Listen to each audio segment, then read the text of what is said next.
प्यारे बच्चों, आज हम आपके कक्षा 8 का हिंदी में वसंत का पाठ 3 इसे पढ़ेंगे। बस की यात्रा पाठ का नाम है और ये एक व्यंग्य पाठ है। व्यंग्य पाठ उसे कहते हैं जिसमें किसी वस्तु घटना को लेकर के या किसी बात को लेकर के कोई उसका जो है बहुत ही शालीन शब्दों में मजाक उड़ाया जाता है एक तरह से, उसको हम व्यंग्य कहते हैं, है ना। ये व्यवस्था पर दोष को इंगित करता है ज़्यादातर। अगर कोई व्यवस्था में दोष हो तो उसको बताने के लिए जो है व्यंग्य का सहारा लिया जाता है। तो ये हरिशंकर जी परसाई ने लिखा है और हरिशंकर जी परसाई जो है वो भारतीय जो हिंदी परंपरा है, हिंदी की गद्य परंपरा है या व्यंग्य परंपरा है, उसके आधार स्तंभ माने जाते हैं। मतलब उनके जितना जैसा व्यंग्य उन्होंने किया है वैसा व्यंग्य बहुत ही उच्च कोटि का जो व्यंग्य है वो उन्होंने किया है। तो उनका जो है ये पाठ है बस की यात्रा। तो अब इसको समझेंगे। ये पुरानी सी बस है और उससे जुड़ा ये पाठ है कि हम 5 मित्रों ने तय किया। आप इस पाठ को ध्यान से सुनते जाएंगे तो ये धीरे धीरे आपको समझ में आएगा, है ना। हम 5 मित्रों ने ये तय किया कि शाम 4 बजे की बस से चलें। पन्ना से इसी कंपनी की बस सतना के लिए घंटे भर बाद मिलती है, जो जबलपुर की ट्रेन मिला देती है। पन्ना और जबलपुर दोनों जगहों के नाम हैं, सतना भी जगह का नाम है। तो पन्ना से सतना के लिए मिलती है बस और जबलपुर जाने वाली ट्रेन जो है सतना से, उस तक पहुंचने के लिए ये बस एकमात्र सहारा है। अब इस बस की हालत आप देख रहे हैं क्या है ना। तो सुबह घर पहुंच जाएंगे। हम में से 2 को सुबह काम पर हाजिर होना था, इसलिए वापसी का यही रास्ता अपनाना ज़रूरी था। लोगों ने सलाह दी कि समझदार आदमी इस शाम वाली बस का सफ़र नहीं करते।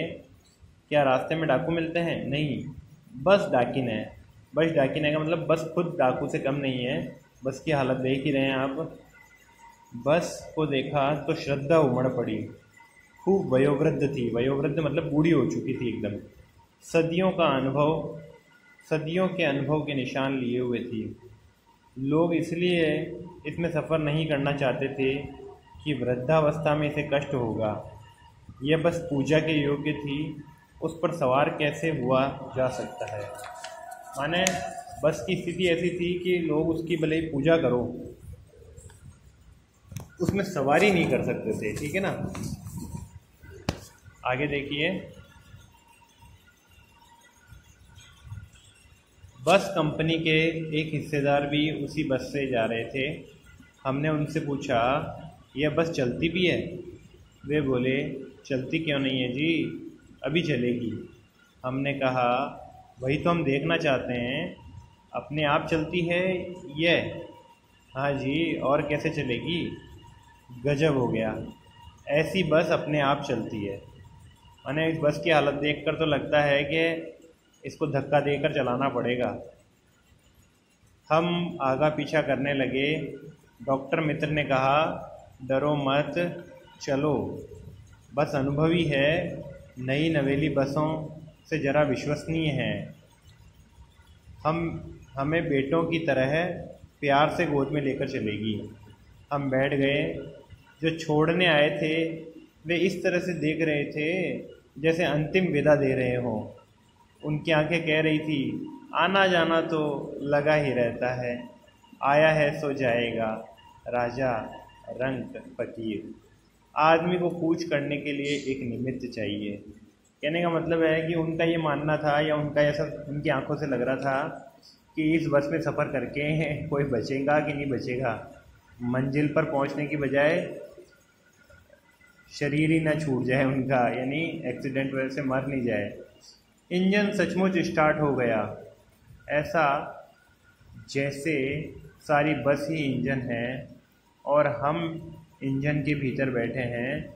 कांच बहुत कम बचे थे, जो बचे थे उनसे हमें बचना था। हम फ़ौरन खिड़की से दूर सरक गए। इंजन चल रहा था। हमें लग रहा था कि हमारी सीट के नीचे इंजन है, यानी बस पूरी जो है इंजन की जो वाइब्रेशन होता है उसके वाइब्रेशन से बस पूरी ही वाइब्रेट हो रही थी। बस सचमुच चल पड़ी और हमें लगा कि जैसे गांधी जी के असहयोग और सविनय अवज्ञा आंदोलनों के वक्त अवश्य जवान रही होगी। उसे ट्रेनिंग मिल चुकी थी। हर हिस्सा दूसरे से असहयोग कर रहा था। पूरी बस सविनय अवज्ञा आंदोलन के दौर से गुजर रही थी। सीट का बॉडी से असहयोग चल रहा था। कभी लगता सीट बॉडी को छोड़कर आगे निकल गई है, कभी लगता कि सीट को छोड़कर बॉडी आगे भागी जा रही है। 8-10 मील चलने पर सारे भेदभाव मिट गए। यह समझ में नहीं आता था कि सीट पर हम बैठे हैं या सीट हम पर बैठी है। एकाएक बस रुक गई। मालूम हुआ कि पेट्रोल की टंकी में छेद हो गया है। ड्राइवर ने बाल्टी में पेट्रोल निकालकर उसे बगल में रखा और नली डालकर इंजन में भेजने लगा। अब मैं उम्मीद कर रहा था कि थोड़ी देर में बस कंपनी के हिस्सेदार इंजन को निकालकर गोद में रख लेंगे।